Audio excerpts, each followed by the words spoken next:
Everyone, welcome back to FPL Fran. Today's video is going to be my game week 16 team selection.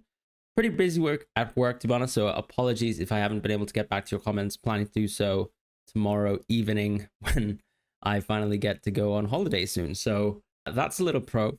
But when it comes to the team selection, let's just quickly review game week 15 before we jump into all things game week 16. And of course, the biggest news, non-related to the immediate future in FPL, is the mystery chip was revealed to be an assistant manager chip. And I'll talk about that in a little bit as a portion of this video, my thoughts on it initially, but I don't think it's too relevant to today. So yeah, let's get started with Gaming 15. Before we do that as well, there is a new deal actually at Fantasy Football Hub. They have a Christmas deal, which is an extension of that sort of free trial, still 30% off after that, but a free trial for 1 month. So if you've been interested in using Fantasy Football Hub and any of their tools to help you increase your rank or sort of move up in mini leagues, then have a look at the link in the description below. Have a look at accessing some of those tools for free for a month and cancel if you don't want to. As far as game week 15, we had 73 points. I thought it was quite a mediocre game week, to be honest, even though obviously it was a great green arrow. We know when you play a game like this that captaincy swings are so crucial to the amount of points you get. And ultimately, without Salah being there, I went for a Palmer captaincy, which I thought was very, very clear that I would do as well. Mostly because I think I respect Fulham a lot as a team. They've been a very good defense for the season entirely. And if you look at, for example, the game in open play, it just shows you how good Fulham are as a defense. Most of Arsenal's chances once again came through the set pieces, which is of course great because Saka takes one half of them. But just in terms of, I guess, the proverbial ceiling of the game, I thought that we would get Palmer versus Dragusin and Archie Gray. We didn't get that at the start of the game, but we did definitely get that at the end of the game. And not to mention Romero and Van de Ven are both injured. So I think when we're looking at forecasting for Spurs in the future, not great signs for that team in the immediate term when it comes to their team strength on defense. As far as some of the key points I'd like to make on defense, I think a lot of people have been consistently asking me what to do with Flecken. Now, I don't have enough money, and I've certainly spent my money in different directions. I did the Solanke to Isak move. I'm quite happy with that, even though Solanke scored a goal as well, and scored super early in the game too. So that made me quite worried in terms of the Isak holding position, but Isak with Leicester at home just looks like a great pick. However, with the Flecken point, I do think, once again, he's the type of player where if you have more luxury upgrades to make within the outfield positions, I would still make those moves. However, with Alisson coming back, playing extremely well versus Girona, I do think that Alisson's actually the keeper in the long term that I'll be aiming to try to get towards, maybe around game week 21. If I can get to Trent a little bit sooner, my ideal Liverpool triple up right now is going to be Alisson, Trent, and Mo Salah. The reason why I'm discussing this is because sooner than later, we're going to have a Liverpool double. A lot of the initial indications on this is that it will be on game week 24. So I'll probably actually make a strategy video or maybe do a live stream actually when I am finally free from work this year. And I'll discuss my thoughts on chip strategy and just planning ahead. Because I do think that the way we need to see this is a team like Everton is also going to double. It's more than likely, if you look at game week 24, that Everton actually have a pretty solid double, right? If the double falls on there, it's Everton versus Leicester. So that kind of gives you the indication to want to move towards Everton players. And that probably means defenders in the not so distant future. So that's an interesting element to the game that I think people need to be thinking about. We are so many game weeks out from it, but you also need to think into the future and forecast how many transfers you have to make. This assistant manager chip, I think, can wait for the true end of the season. A lot of people will probably be triple captaining on Salah on game week 24, but those are my thoughts, right? That's what double game week 24 is probably going to be for. I will not be able to do that. I've been able to, I guess, enjoy what was a good Haaland game for once many game weeks ago in game week 2. And so when I look ahead, I do think I need to book transfers to Liverpool players and potentially transfers to Everton players as well, after their sort of really poor run of games is over. And right now they're in that really poor run of games. So there's no real reason to consider Everton players, but it's more about how many transfers are you really going to make? How many transfers are you going to make in certain positions where you might be going for an Everton player in the future? So just something to point about there. And when it comes to defense, look, the City defense still looks absolutely awful.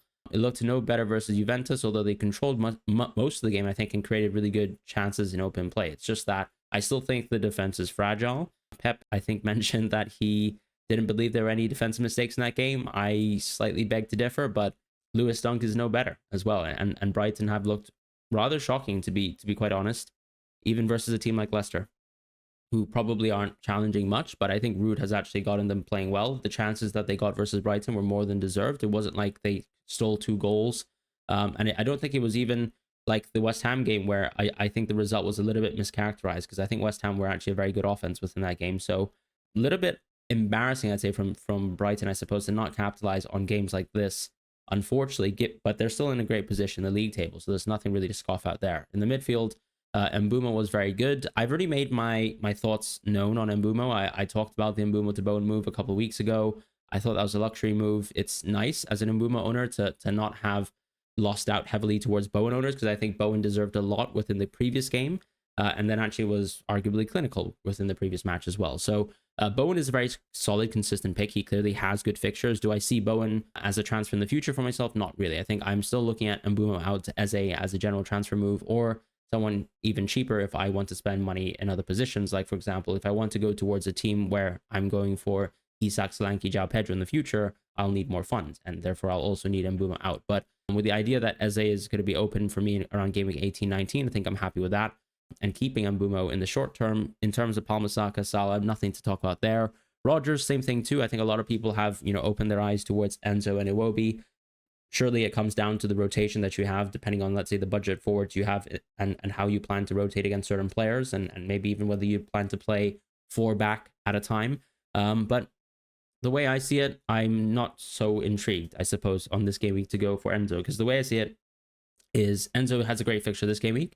I'd probably play him over Mbeumo, but the next game week, Mbeumo has a great fixture, and I don't necessarily have someone at the same quality or caliber if I make that move, and I don't really even need that additional free money, I suppose, to make any moves, because, for example, Solanke doesn't have a great game. He's versus Liverpool. Trent also has a bad game on paper because it's Tottenham, and if you want to give some credit to Tottenham, I think their offense still looks like a bit of a yo-yo, but it still looks much stronger than the defense, and it also comes down to bodies available. They've got most of their attackers left, and that's it. In terms of the forward positions, Cunha, I think he's reaching close towards his expiration date, and we know that because part of it is just a fixture thing. I think he's a great player. I think he's vastly risen in price above where he sort of should be valued at, I suppose. And he's going to be a distant sell for me. As far as João Pedro and Isak, no real concerns with João Pedro. I think you always need to look at, yes, a lot of people have been making moves away from João Pedro and maybe away from players who've been scoring goals. But I still think that João Pedro long-term has good minutes. He's still on penalties. He has good fixtures to come. He's still at a ridiculous price point. So there's no real reason to, I guess, scoff at him when he's still probably the best 5.x forward in the game. And Isak is Isak. I'm very happy to have moved into there. The Callum Wilson news and the Nick Pope news is, I guess, positive and negative.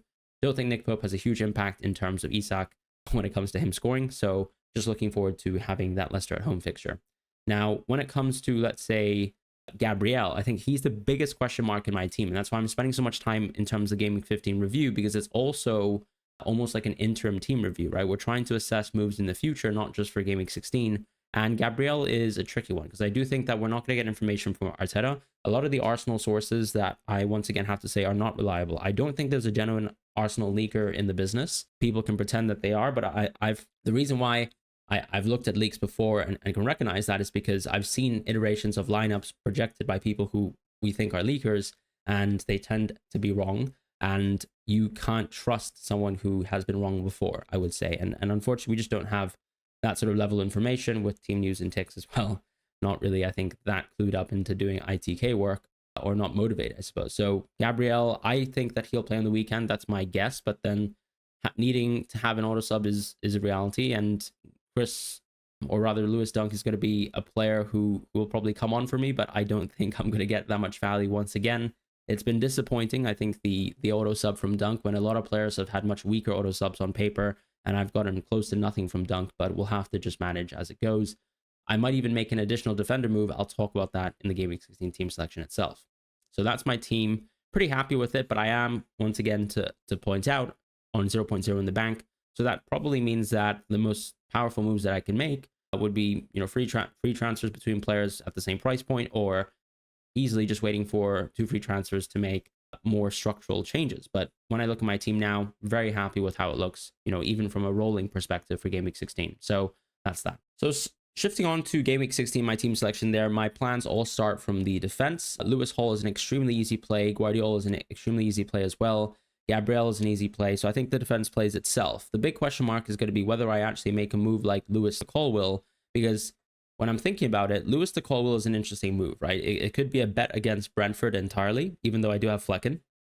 But it could be a chance for me to bench Mbumo, play Colwill, I guess completely back Chelsea at home, who have been a pretty decent side at home. But the question too, I think, was when you look at a team like Chelsea, yes, of course, they have a great run of games, but is there that much value from someone like Colwill when he has little to no attacking threat outside of set pieces?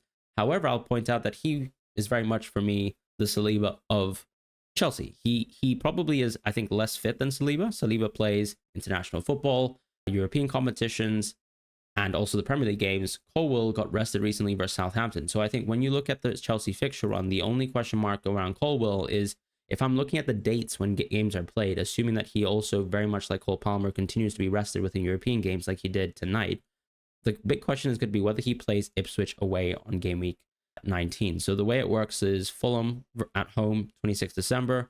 30th December, he plays Ipswich away. Then he's got Crystal Palace away on Saturday. I don't think that the turnaround is that brutal, but if we can say that he's someone who's struggling with fitness, and I think part of the recent reasons for why he's struggling with fitness is he's also incorporated playing more international football into his diet. And that's not necessarily great, potentially for a player who's a bit younger, I guess less robust than someone like Saliba, who's played ridiculous amounts of minutes of football for the last 2 seasons going now. And I think in comparison, yeah, if there's a threat there that Colwill might not play, it's not the best looking transfer, but I still think that for the most part, he's the most crucial central defender for this team, and his minutes should be good. And I still think he'll hopefully play that Ipswich match, considering he gets more rotation than some of the other players. And I think Enzo is someone who would play Colwill rather than not play Colwill unless he feels like there's a load issue. So Lewis to Colwill is nice because it gets rid of, first of all, a player that is hard to manage, I suppose, right? Even 2 weeks ago, I think when they were playing versus Nottingham Forest at home, I was still thinking that was actually a game where Lewis can easily start because of the amount of control that, let's say, a team like City can have versus Nottingham Forest, but he didn't. He came off the bench instead, and that was when Akanji was playing, that was when Ake was playing. So the injuries actually kind of help Lewis's minutes, but then it's also a question of is City's defense actually that good anyways to accommodate for playing for Lewis when he's going to be a bit more nailed, which also means that there are other central defenders who are gone, which make the team worse. So it's a bit counterintuitive, I suppose, with Lewis too. It is helpful that some of the other players are continuing to struggle, like Walker and Gundo, but that's that. I do think that the transfer out just gives me a bit of a nailed player, someone that I don't have to deal with rotation issues with, and also gives me a little bit of value within the short term. So when I look at my defense for the next week, Guardiola actually has a pretty tough game. It's Aston Villa away. Hall has a great game. Gabriel has a great game. But then actually Lewis and Guardiola, as I said, don't have a great game. Dunk arguably also has a bit of a weaker game. So it's an opportunity for me to maybe have Colwill instead within the team, bolster the team within the short term, but also knowing that I have really good auto subs for the future. Because as we can see recently, a lot of players are dropping down like flies. A lot of players are involved in European football. The late December to early January schedule is also pretty tough on players. And someone like Colwill, I think, will hopefully help me out there instead. So that's something that I'm thinking about. The one thing that makes me not want to do this move is we always like to have 2 free transfers more than one.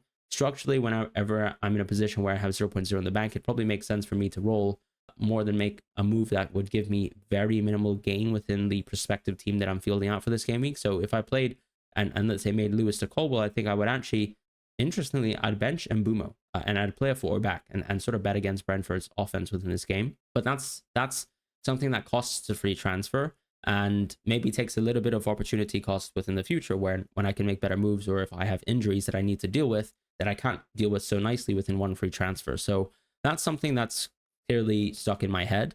I think I can also make the move next week too, but next week's move is probably also going to be something like Cunha to Raul, where I'm actually shifting from Cunha and a great game there on paper to a better game, I would say, with Raul versus Southampton at home. So those are my thoughts right now in terms of how my team's lining up. Lewis to Colwill was something that I'll probably only make as a move if I really see that there's a risk that Lewis is going to drop in price.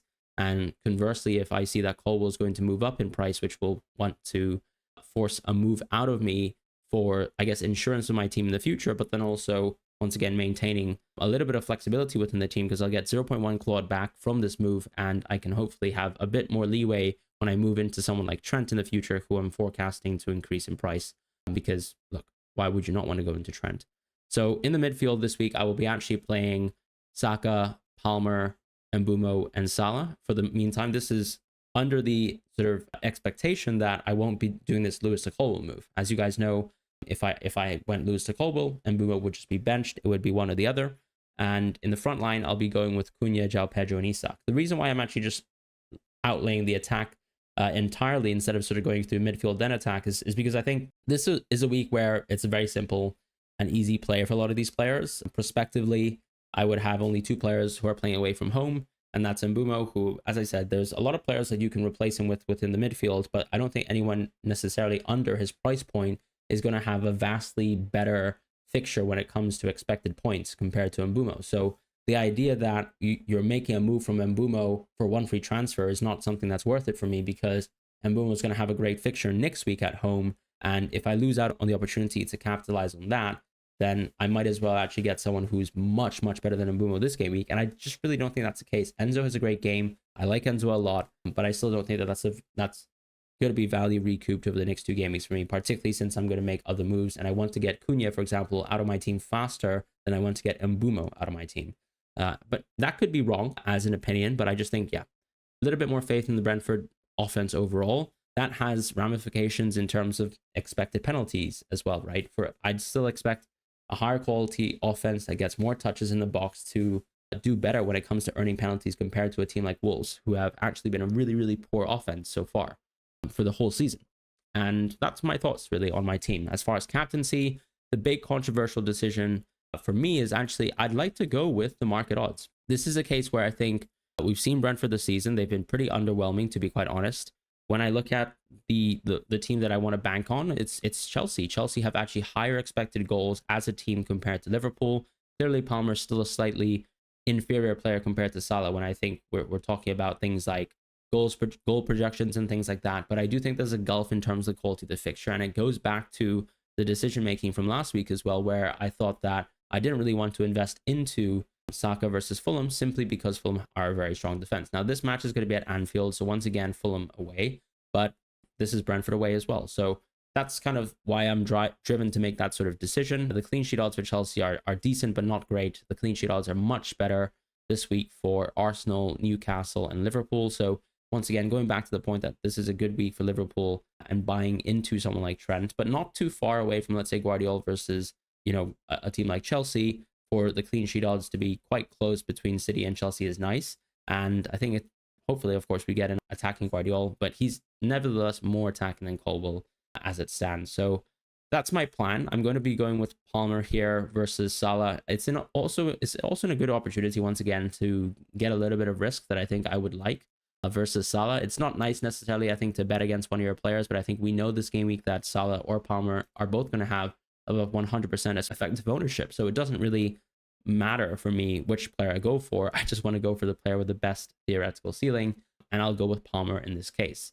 Otherwise, I think the one thing that I could say for this game week is I'm quite shocked at how low the figures are for Tottenham. It seems like actually a lot of the injuries have bitten into, I guess, the valuation of the team versus Southampton, right? Really low clean sheet odds for Tottenham versus Southampton, right? Even if it's away, and not exactly high expected goals. A great game for Newcastle, still a good game for Arsenal. I think just the gulf between Arsenal and Everton is still there. It's very much like Everton are a strong defense, but they're not that strong of a defense. And so those are kind of my thoughts for this game week. I don't think Saka comes close in terms of captaincy, which is why I'm just speaking up on that briefly. Saka's an interesting captaincy option, but we always know that as a forward, you sort of lose a little bit of that valuation due to lack of clean sheet odds and things like that too.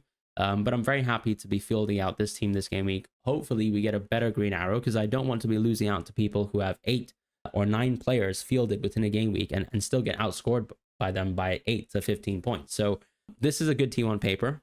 It hasn't really worked out much this season that good teams on paper get me green arrows, but I hope this really does. And otherwise, I hope you guys have a wonderful week ahead. I'll see you guys soon for more content, and we'll talk about actually I did actually mention that I would speak about the assist manager, but I still felt like I jumped into the discussion by explaining my thoughts in terms of game week 24, that sort of thing. But once again, I'll do a stream on that. Let me know what your thoughts are on it, and I'll see you guys soon for more.